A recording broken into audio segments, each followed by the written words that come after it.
আজকের আলোচনায় স্বাগত। আমরা বঙ্কিমচন্দ্র চট্টোপাধ্যায়ের বিখ্যাত উপন্যাস কৃষ্ণকান্তের উয়েল এর একেবারে ভেতরের কয়েকটি পরিচ্ছেদ নিয়ে কথা বলবো। বিশেষ করে একাদশ থেকে পঞ্চদশ পরিচ্ছেদ। আমাদের কাছে তো মূল উপন্যাসের এই অংশগুলো আছেই। হ্যাঁ, এই অংশটা খুব গুরুত্বপূর্ণ। আমাদের আজকের লক্ষ্য ঠিক শুধু ঘটনাগুলো মনে করা নয়, বরং একটু গভীরে গিয়ে দেখা, মানে রোহিণী চরিত্রটি সেই সময়ের একজন অল্পবয়সী বিধবা, তিনি ঠিক কী ধরনের জটিল পরিস্থিতির মধ্যে পড়েছিলেন। ঠিক। আর গোবিন্দলালের মনেও বা কী চলছিল তখন। হ্যাঁ, আর সবচেয়ে জরুরি হলো ওই উইল ঘিরে যে ঘটনাগুলো ঘটছে সেগুলো কোন দিকে এগোচ্ছে। কৃষ্ণকান্ত রায়, গোবিন্দলাল, রোহিণী, ভ্রমর এরা সবাই কিভাবে জড়িয়ে পড়ছে একে অপরের সঙ্গে, এই টানাপোড়েনটাই বোঝার চেষ্টা করব আমরা। একদম। আর আলোচনাটা শুরু করার জন্য একাদশ পরিচ্ছেদ, মানে ওই কাছারির দৃশ্যটা এর চেয়ে ভালো জায়গা আর হয় না। খুব নাটকীয় একটা মুহূর্ত। ঠিক। কৃষ্ণকান্ত রায়ের কাছারিতে রোহিণী অভিযুক্ত, এখান থেকেই তো সব জট পাকাতে শুরু করে। দৃশ্যটা একবার ভাবুন, কি গুরুত্বপূর্ণ। কৃষ্ণকান্ত রায় তার কাছারিতে বসে আছেন, চারপাশে কর্মচারী, প্রজা, একটা ক্ষমতার পরিবেশ। হ্যাঁ, একটা রাশভারী ব্যাপার। আর তার সামনে অবনতমুখী, মানে মাথা নিচু করে ঘোমটায় ঢাকা রোহিণী। ঠিক তখনই সেখানে ঢুকলেন গোবিন্দলাল। আর ঢুকেই জেঠামশাইকে জিজ্ঞেস করলেন কি হয়েছে। কিন্তু প্রশ্নটা করেই যেন তিনি একটু থমকে গেলেন, তাই না? মানে রোহিণীর দিকে চোখ পড়তেই। হ্যাঁ, ওই যে ক্ষণিকের চাহনি ঘোমটার আড়াল থেকে, ওটা গোবিন্দলালকে বেশ অন্যমনস্ক করে দিল। তিনি ভাবতে শুরু করলেন এর মানে কি হতে পারে। এটা কি সাহায্যের আবেদন? বিশেষ করে আগের দিন বারণী পুকুরের ধারে যে একটু কথা হয়েছিল ওদের মধ্যে। ঠিক, সেই স্মৃতিটা হয়তো মনে এলো তার। ভাবলেন এই চাহনি কি সেটারই সূত্র ধরে? এটা কি মিছুক ভয়, নাকি আরও গভীর কিছু? এদিকে কৃষ্ণকান্ত কিন্তু নিজের মতে একদম স্থির। তিনি গোবিন্দলালকে স্পষ্ট বলছেন তার কি ধারণা। হ্যাঁ, তিনি বলছেন যে তার মনে হচ্ছে রোহিণী হরলালের কাছ থেকে টাকা নিয়ে আসল উইল চুরি করে নকলটা রাখতে এসছিল, কিন্তু ধরা পড়ে যাওয়ায় ভয়ে নকলটা ছিঁড়ে ফেলেছে। অথচ রোহিণী এই অভিযোগটা সরাসরি মানছেও না, আবার ঠিকঠাক কিছু বলছেও না। শুধু বলছে সে ধরা পড়েছে, যা ইচ্ছে করুন। এই নীরবতাটা কিন্তু আরও সন্দেহ বাড়ায়। ঠিক, পরিস্থিতিটা আরও জটিল করে তোলে। আর শাস্তি যা প্রস্তাব করছেন কৃষ্ণকান্ত, মাথা ন্যাড়া করে ঘোল ঢেলে গ্রাম থেকে বের করে দেওয়া, ভাবা যায়? সেই সময় নিরিখে ভয়ঙ্কর অপমান, চরম শাস্তি। কিন্তু আশ্চর্যের ব্যাপার, রোহিণী এই শুনেও একদম নির্বিকার। তার উত্তর, ক্ষতি কি? এই কথাটা, এটা কি ওর চরম হতাশা, নাকি অন্য কিছু? বলা কঠিন। তবে এখানেই গোবিন্দলাল এগিয়ে এলেন। তিনি রোহিণীর জামিন হলেন। হ্যাঁ, আর বললেন যে ওকে একা জিজ্ঞাসাবাদ করতে চান, অন্দরমহলে নিয়ে গিয়ে। কৃষ্ণকান্ত একটু কিন্তু কিন্তু করলেন প্রথমে। বললেন বাবাজির কিছু গরজ দেখছি। তারও হয়তো একটু সন্দেহ হলো। কিন্তু শেষ পর্যন্ত রাজি হলেন। এই যে গোবিন্দলাল হস্তক্ষেপ করলেন, এটাই কিন্তু ঘটনাকে অন্যদিকে ঘুরিয়ে দিল। ঠিক। তিনি শুধু ন্যায় বিচারের জন্য এগিয়ে এলেন, নাকি রোহিণীর ওই অবস্থার প্রতি তার মনে একটু সহানুভূতিও কাজ করছিল? হয়তো দুটোই। এরপর আমরা দেখছি দ্বাদশ পরিচ্ছেদে গোবিন্দলাল অন্দরমহলে গেছেন রোহিণীর সাথে কথা বলতে। ভ্রমরও ছিল প্রথমে সেখানে, কিন্তু গোবিন্দলালকে দেখে সে একটু অস্বস্তি বোধ করে চলে গেল। হ্যাঁ, একটা অদ্ভুত পরিস্থিতি তৈরি হল। গোবিন্দলাল তখন রোহিণীকে একা পেয়ে সরাসরি জিজ্ঞেস করছেন আসল ঘটনাটা কি। আর এইবার রোহিণী মুখ খুলল। সে স্বীকার করল যে সে উইল বদলাতে এসেছিল ঠিকই, কিন্তু কৃষ্ণকান্ত যা ভাবছেন ঠিক সেভাবে নয়। ব্যাপারটা আরও পেঁচালো তাহলে। হ্যাঁ, সে বলল হরলালের অনুরোধে সে আগেই আসল উইল সরিয়ে নকলটা রেখেছিল, কিন্তু গত রাতে সে এসেছিল কাজটা উল্টে দিতে। মানে নকলটা সরিয়ে আসল উইলটা আবার আগের জায়গায় রাখতে। ঠিক তাই। কিন্তু কেন কেন এই উল্টো কাজ? এখানেই তো গল্পের একটা বড় মোড়, তাই না? একদম। রোহিণী তখন কাঁদতে কাঁদতে বলল সে এই কাজটা করতে এসেছিল গোবিন্দলালের ভালোর জন্য, যদিও গোবিন্দলাল তাকে বলেনি। কারণ হিসেবে সেই বারণী পুকুরের ধারের ঘটনার কথা বলল। হ্যাঁ, বলল সেখানে গোবিন্দলাল তাকে এমন কিছু দিয়েছিলেন যা সে জীবনে পায়নি। সেটা কি সম্মান, সহানুভূতি, নাকি একজন পুরুষের স্বাভাবিক দৃষ্টি, ঠিক স্পষ্ট নয়। কিন্তু যাই হোক, সেটা তার মনকে ভীষণভাবে নাড়া দিয়েছে। সে এতটাই ভেঙে পড়ল যে বলল তার আর বাঁচতে ইচ্ছে করে না, সে বিষ খাবে। এই স্বীকারোক্তিটা গোবিন্দলালের মনেও আলোড়ন তুলল।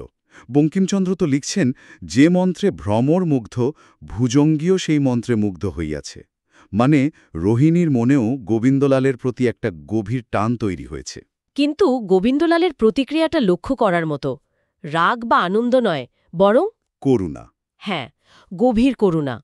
তিনি রোহিণীর অসহায় অবস্থাটা বুঝতে পারলেন, আর তখনই তিনি একটা সমাধানের প্রস্তাব দিলেন। যে রোহিণী যেন তার খুড়োর সাথে কলকাতা চলে যায়, খরচও তিনি দেবেন বললেন। উদ্দেশ্যটা স্পষ্ট, একটা দূরত্ব তৈরি করা, যাতে পরিস্থিতি আর জটিল না হয়।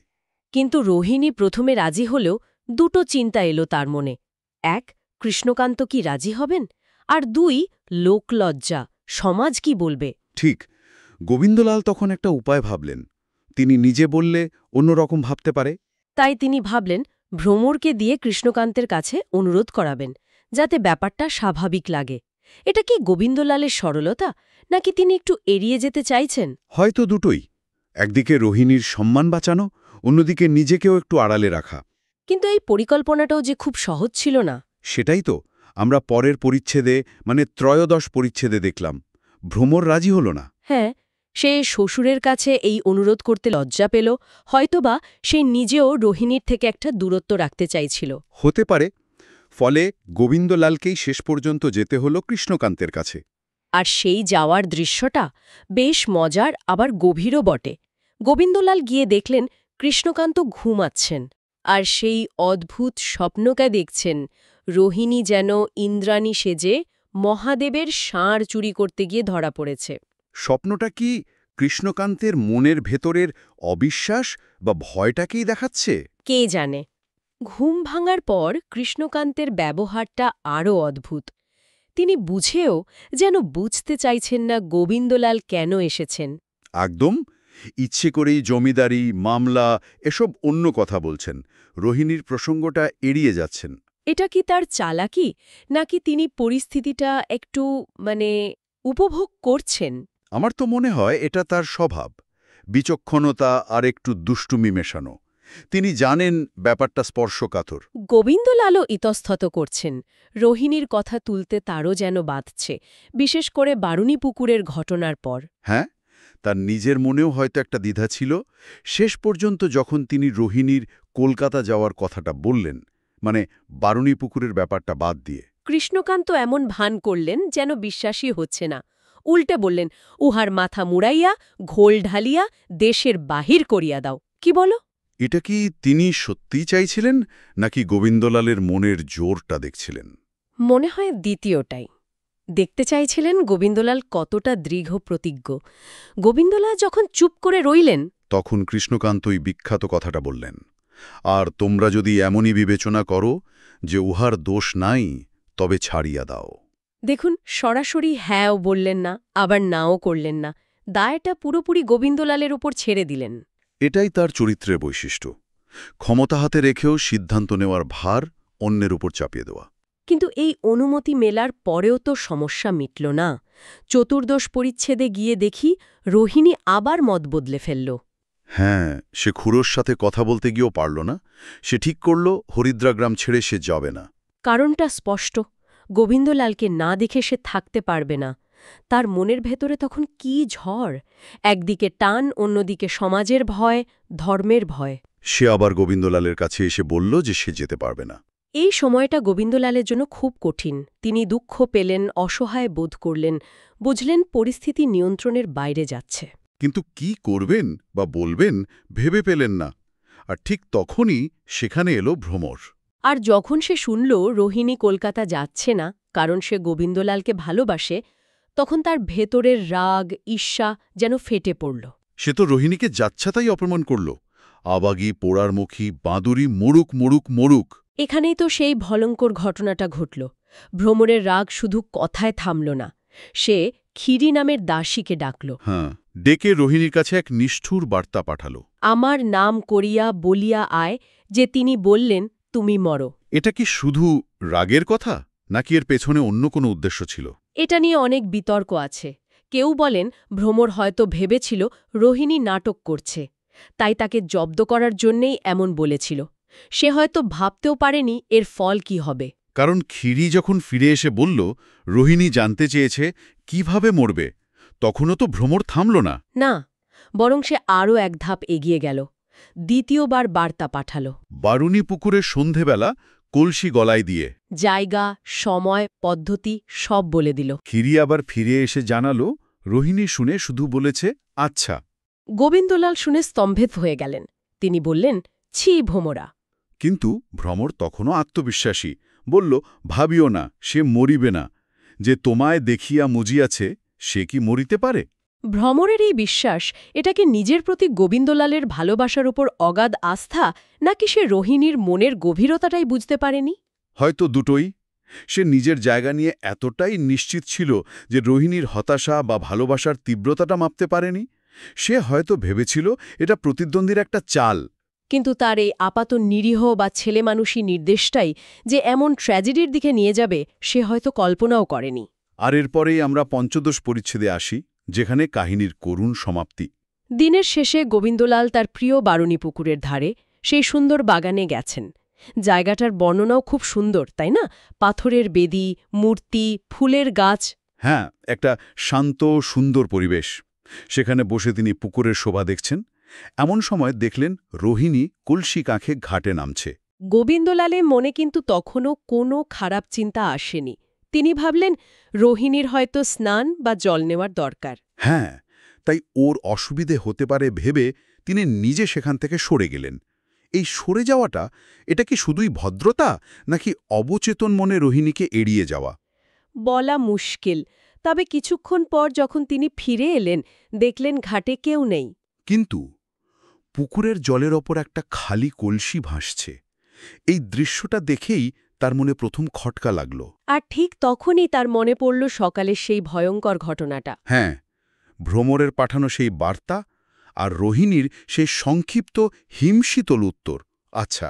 গোবিন্দলালের বুক কেঁপে উঠল। তিনি বুঝলেন সর্বনাশ হয়ে গেছে। তিনি দ্রুত ঘাটের শেষ সিঁড়িতে নেমে এলেন। পুকুরের জল তখন একদম স্বচ্ছ। আর সেই জলের গভীরে তিনি যা দেখলেন, বঙ্কিমচন্দ্রের সেই বর্ণনা শিওরে ওঠার মতো। স্বচ্ছ, স্ফটিকমণ্ডিত হৈম প্রতিমার ন্যায় রোহিণী জলতলে শুয়ে আছে। অন্ধকার জলতল আলো করিতেছে। রোহিণী ভ্রমরের নির্দেশ অক্ষরে অক্ষরে পালন করেছে। এক মর্মান্তিক পরিণতি, অবিশ্বাস্য ট্র্যাজেডি। একটা সন্দেহ দিয়ে শুরু, তারপর ভুল বোঝাবুঝি, গোপন টান, ঈর্ষা, আর শেষে একটা নির্মম নির্দেশ। সব মিলিয়েই অবস্থা। তাহলে এই 5টি পরিচ্ছেদ জুড়ে আমরা দেখলাম কিভাবে ঘটনাগুলো একটার পর একটা জুড়ে গিয়ে জটিল থেকে জটিলতর হল। রোহিণীর একটা ভুল, হ্যাঁ, সেই নকল উইল রাখা, তারপর তার অনুশোচনা, স্বীকারোক্তি, গোবিন্দলালের মনে করুণা আর দ্বিধা, কৃষ্ণকান্তের সেই অদ্ভুত সম্মতি, আর সবশেষে ভ্রমরের সেই ভয়ঙ্কর ঈর্ষা আর তার ফল। প্রত্যেকটা ঘটনায় যেন পরেরটাকে ডেকে আনল। একদম। এই অংশটা শুধু তো একটা কাহিনী নয়, তাই না?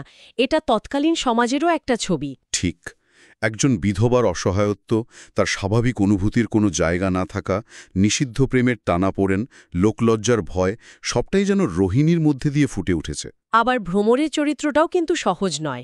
আপাতদৃষ্টিতে সরল পতিব্রতা মনে হলেও তার ভেতরেও তীব্র অধিকারবোধ, ঈর্ষা, যা তাকে অতটা নিষ্ঠুর করে তুলল। আর গোবিন্দলাল, সেও তো দোটানায় জর্জরিত। একদিকে সহানুভূতি, অন্যদিকে সামাজিক মান-সম্মান, ভ্রমরের প্রতি ভালোবাসা, এই সব মিলিয়ে সেও যেন পরিস্থিতির দাস। এখানেই হয়তো উপন্যাসের গভীরতা। কোনো চরিত্রই একেবারে সাদা বা কালো নয়। সবাই পরিস্থিতির শিকার, আবার পরিস্থিতি তৈরিও করছে। এই আলোচনার শেষে একটা প্রশ্ন কিন্তু মনে ঘুরপাক খাচ্ছি। রোহিণীর এই মৃত্যুর জন্য দায়ী কে? কতটা দায়ী? সেটা কি ভ্রমরের ওই সরাসরি নির্দেশ, নাকি গোবিন্দলালের দ্বিধা বা একরকম নিষ্ক্রিয়তা, কৃষ্ণকান্তের ওই এড়িয়ে যাওয়া, নাকি সমাজ বা রোহিণীর নিজের নিয়তি? এর কোনো সহজ উত্তর নেই। আর এখানেই বঙ্কিমচন্দ্রের সার্থকতা। তিনি ঘটনাগুলো আমাদের সামনে রেখেছেন, কিন্তু বিচারটা পাঠকের উপর ছেড়ে দিয়েছেন। রোহিণীর এই পরিণতি আমাদের অনেক কিছু ভাবায়। ছোট ছোট কথা, সামান্য সিদ্ধান্ত, এমনকি চুপ করে থাকাও যে জীবনে কত বড় প্রভাব ফেলতে পারে। সত্যিই তাই। এই চরিত্রগুলো, তাদের ভেতরের এই টানাপোড়েন আজও যেন খুব চেনা মনে হয়। এই প্রশ্নগুলো নিয়ে না হয় আজকের মতো শেষ করি। রোহিণী ট্র্যাজেডির দায় কার, আর এই ঘটনাটা কি অন্যরকম হতে পারত? ভাবনার অনেক জায়গা রইল। অবশ্যই অনেক কিছু ভাবার আছে।